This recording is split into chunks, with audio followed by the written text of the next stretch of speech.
Hi there, welcome to Economic Observations. My name is Chris. Today is Monday, the 24th of January, and what a wild ride on Wall Street it was. Holy cow, did I miss some news? I mean, why did the Dow go from down over 1,100 points to going up 100 points today? What did I miss?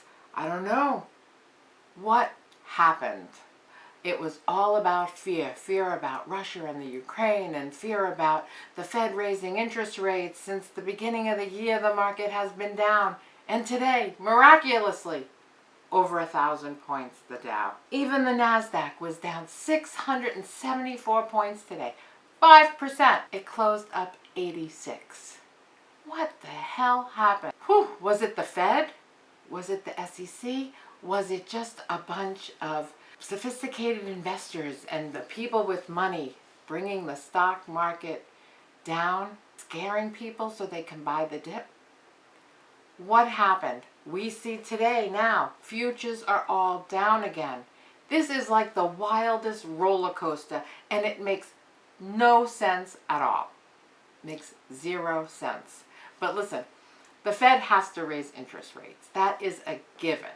I mean, it's not so much about if you raise interest rates and try to decrease the demand of certain items, the price will come down. I mean, increasing the interest rate is not going to create more semiconductors or create more lumber. It's not going to fix the problems that are in the supply chain.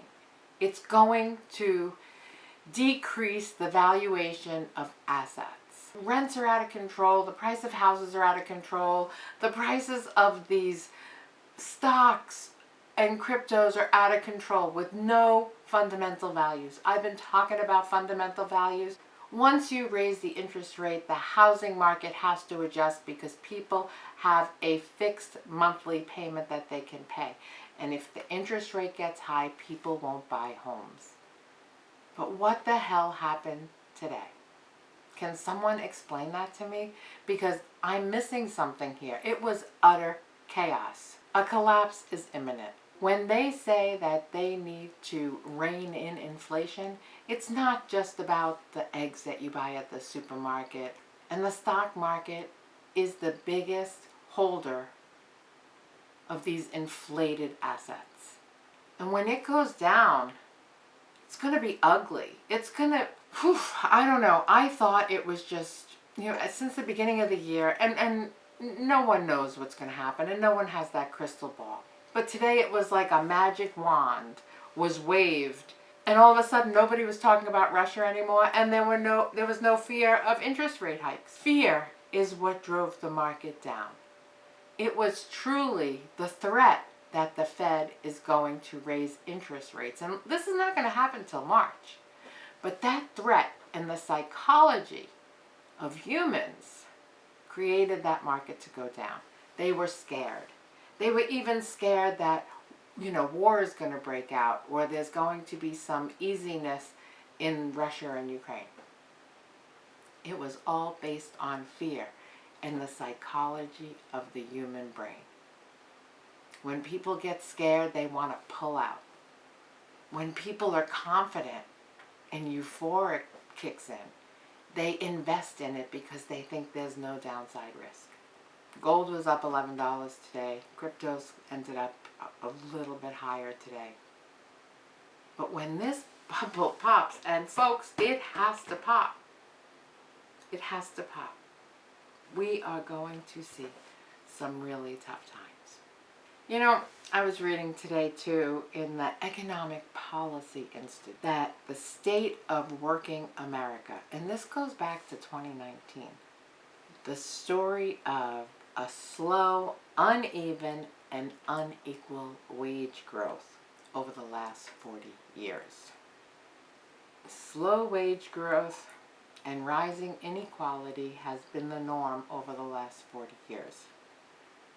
Since 1979, real inflation adjusted hourly income for the vast majority of American workers has diverged.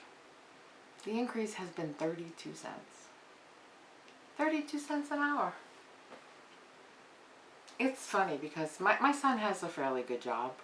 I was telling him that when he was born in 1994, my salary was only $40,000. And I said, I only made $40,000 in 1994 when you were born. So if you're making more than that now, you should feel like you're ahead of the game. And he did a little calculation in his phone, and he said that $40,000 in 1994 equals $75,000 today. So he would have to earn $75,000 today to equal my $40,000. Now, he has his master's degree, he's highly educated, he has a good job, or what I thought was a good job, but he doesn't make $75,000 a year. So what is that telling you about the wages in America? In 1994, I didn't have a master's degree, and I was able to have 3 kids by then and have a family. And my son has to make $75,000 today. Now, how many people really do that? Another article I was reading, if the top 1% were to pay 99.9% of their wages in taxes, they would still be left with more money than most people in America today. 99.9% in taxes, and they would still have more money than the rest of America. Unbelievable. Something is amiss here. The stock market is a Ponzi scheme, if you ever saw one. It is manipulated, but something is wrong. Hold on tight. We're going to see. If I look now, right now the Dow futures are down 260 points. The S&P is down 45, and NASDAQ's down almost 200. That's today. By tomorrow morning, it can be a totally different story. All right, be careful out there, folks. Thank you so much for watching. If you can subscribe and like this video, I would really appreciate it. As always, I appreciate you. Be kind. Call someone, tell them you love them, and we will be in touch real soon. I look forward to your comments. And again, if I missed the news that rebounded the market today, let me know what it was, because I feel like I'm in the dark.